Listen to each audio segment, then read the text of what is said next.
जरा एक तस्वीर की कल्पना कीजिए। एक लड़का अपने घुटनों पर बैठता है। उसके हाथ में एक छोटी सी मखमली डिब्बी है। वो उसे खोलता है। अंदर एक चमकदार पत्थर है और वो पूछता है, क्या तुम मुझसे शादी करोगी? लड़की की आंखों में आंसू आ जाते हैं। वो हाँ कहती है। ये एक खूबसूरत पल है ना? हम सबको यही लगता है। फिल्मों ने हमें यही सिखाया है। लेकिन क्या हो अगर मैं आपसे कहूं कि ये प्यार का इजहार नहीं है? ये 100 साल पुरानी कॉरपोरेट दुनिया की रची हुई एक साजिश है।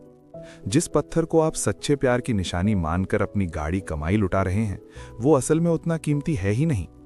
वैज्ञानिक भाषा में कहूं तो वो सिर्फ कोयला है। एक ऐसा कोयला जो थोड़ा ज्यादा सज धज गया है। आज हम उस चमकते हुए पत्थर का काला सच बाहर निकालेंगे। हम जानेंगे कि कैसे अफ्रीका के खूनी संघर्षों से निकलकर, किसी राजा के ताज से होकर और सूरत की गलियों में घिसकर ये हीरा आपकी उंगली तक पहुंचता है। ये कहानी प्यार की नहीं है, ये कहानी व्यापार की है। एक ऐसा व्यापार जिसने एक पत्थर को भगवान बना दिया। आगे बढ़ने से पहले एक कड़वा सच। दुनिया में ऐसी बहुत सी चीजें हैं जिनकी कीमत असली नहीं बल्कि बनाई गई है। हम इस चैनल पर उन पर्दों को हटाते हैं जो आपकी आंखों पर डाले गए हैं। अगर आप चाहते हैं कि हम ऐसे ही दुनिया के डार्क सीक्रेट्स को उजागर करते रहें, तो चैनल को अभी सब्सक्राइब करें और वीडियो को लाइक कर दें। आपका एक लाइक इस सच को और लोगों तक पहुंचाने में मदद करेगा। शुक्रिया। चलिए पाताल लोक में चलते हैं। हीरे की कहानी शुरू होती है धरती की सतह से लगभग 150 किलोमीटर नीचे, एक ऐसी जगह जहां इंसान कभी नहीं पहुंच पाया। यहां का तापमान 1200 डिग्री सेल्सियस से ज्यादा है और दबाव इतना ज्यादा है जैसे एफिल टावर को उल्टा करके आपकी उंगली की नोक कर रख दिया गया हो। अरबों साल पहले जब धरती जवान थी, वहां मौजूद कार्बन के अणु इस भयानक गर्मी और दबाव में दब गए। वो कार्बन जो आपकी पेंसिल की नोक में होता है, वो इस दबाव में एक दूसरे से ऐसे चिपक गए कि दुनिया का सबसे कठोर पदार्थ बन गया, डायमंड। लेकिन ये हीरा ऊपर कैसे आया? हम 150 किलोमीटर गहरा गड्ढा तो नहीं खोद सकते। हीरे ऊपर आए एक सुपरसोनिक लिफ्ट के जरिए। करोड़ों साल पहले कुछ खास तरह के ज्वालामुखी फटे थे। ये आम ज्वालामुखी नहीं थे। इनकी रफ्तार आवाज की रफ्तार से भी तेज थी। ये मैग्मा को गोली की रफ्तार से धरती के पेट से बाहर फेंकते थे। इसी मैग्मा में छिपकर हीरे जमीन की सतह पर आए। जिस चट्टान में ये छिपे होते हैं उसे कहते हैं किम्बरलाइट। यानी हर हीरा एक भयानक विस्फोट की निशानी है। इंसान को पहला हीरा भारत में मिला था। जी हां, 18वीं सदी तक भारत ही दुनिया का एकमात्र देश था जहां हीरे मिलते थे। गोलकुंडा की खदानें, कोहिनूर से लेकर होप डायमंड तक सब भारत की देन है। तब हीरा सच में दुर्लभ था। सिर्फ राजा महाराजा ही इसे पहनते थे।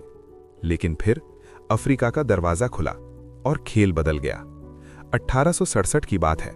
दक्षिण अफ्रीका में एक 15 साल का लड़का नदी किनारे खेल रहा था। उसे एक चमकदार पत्थर मिला।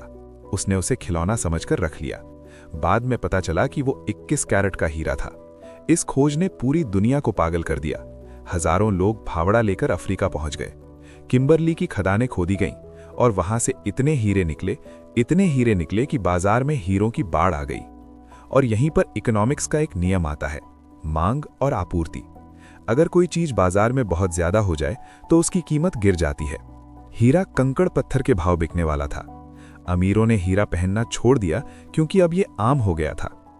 हीरे को सस्ता होने से बचाने के लिए दुनिया के सबसे बड़े बिजनेस स्कैम का जन्म हुआ। एक कंपनी बनी जिसका नाम था डी बियर्स। इसके मालिक सेसिल रोड्स ने एक बहुत ही साधारण सा काम किया। उन्होंने हीरों को बेचने के बजाय खदानें खरीदना शुरू किया। उन्होंने दक्षिण अफ्रीका की सारी खदानें खरीद लीं, सारी की सारी। 1900 आते आते दुनिया के 90% हीरे डी बियर्स के कब्जे में थे।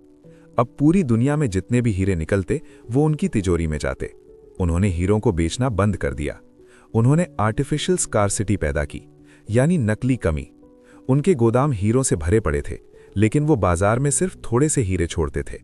लोगों को लगता था कि हीरा दुर्लभ है, इसलिए वो मुंह मांगी कीमत देते थे, जबकि असलियत में हीरे उतने ही आम थे जितना कोई और पत्थर। लेकिन सिर्फ कमी पैदा करना काफी नहीं था, लोगों को हीरा खरीदना भी तो था। 1930 के दशक में मंदी चल रही थी। यूरोप और अमेरिका में लोग खाने के लिए तरस रहे थे। हीरा कौन खरीदता? हीरे की बिक्री 50% गिर गई। तब डी बियर्स ने NW एयर नाम की एक मार्केटिंग एजेंसी को काम पर लगाया। उन्होंने कहा, हमें कुछ ऐसा चाहिए कि एक गरीब मजदूर भी अपनी शादी पर हीरा खरीदने के लिए मजबूर हो जाए।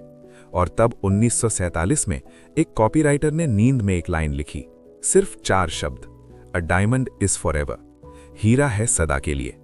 इस एक लाइन ने इतिहास बदल दिया। उन्होंने इसका मतलब समझाया, जैसे हीरा कभी नहीं टूटता, वैसे ही आपका प्यार कभी नहीं टूटेगा। अगर आप हीरा नहीं देते तो आपका प्यार सच्चा नहीं है। डी बियर्स ने हॉलीवुड में पैसा फेंका, फिल्मों में एक्टर्स को हीरे की अंगूठी पहनाना शुरू किया। उन्होंने स्कूलों में लेक्चर्स दिए कि हीरा कितना कीमती है। उन्होंने जापान जैसे देश में, जहां शादियों में हीरे का कोई रिवाज नहीं था, वहां भी ये परंपरा शुरू करवा दी। और सबसे बड़ी चाल, 2 मंथ्स सैलरी का नियम। ये नियम किसी धार्मिक किताब या कानून में नहीं लिखा था, ये डी बियर्स के एक विज्ञापन में लिखा था। क्या वो अपनी 2 मंथ्स सैलरी जितनी कीमती नहीं है? इसने महिलाओं के अहंकार को चोट की, और आज तक हम इस नियम को एक रस्म की तरह निभा रहे हैं। लेकिन इस चमक के पीछे सिर्फ मार्केटिंग नहीं है, इसके पीछे खून और अंधविश्वास का एक गहरा इतिहास है। आपने होप डायमंड का नाम सुना है? नीले रंग का एक बेशकीमती हीरा। कहा जाता है कि यह श्रापित है, जिसने भी इसे पहना वो बर्बाद हो गया। किसी की हत्या हुई, किसी ने आत्महत्या की, कोई पागल हो गया। शायद ये कहानियां सच हों या झूठ, लेकिन हीरों के पीछे मौत का साया हमेशा रहा है। 1990 के दशक में ये साया अफ्रीका पर गहरा गया। इसे कहते हैं ब्लड डायमंड्स।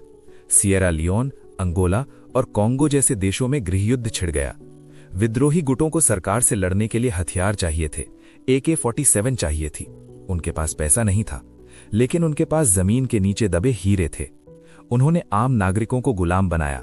बच्चों को, 8 साल 10 साल के बच्चों को खदानों में उतारा गया। अगर कोई काम करने से मना करता तो विद्रोही उनके हाथ या पैर काट देते थे। कोहनी से काटे या कलाई से, ये उनका भयानक सवाल होता था।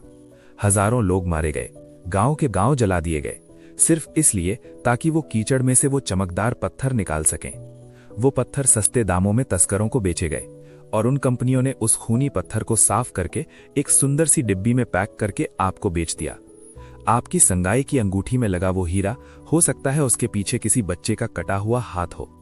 यही वो डार्क रियलिटी है जिसे छुपाने के लिए कॉन्फ्लिक्ट फ्री का लेबल लगाया जाता है। अब आप सोचेंगे, लेकिन मैं तो सर्टिफिकेट देखकर हीरा खरीदता हूं।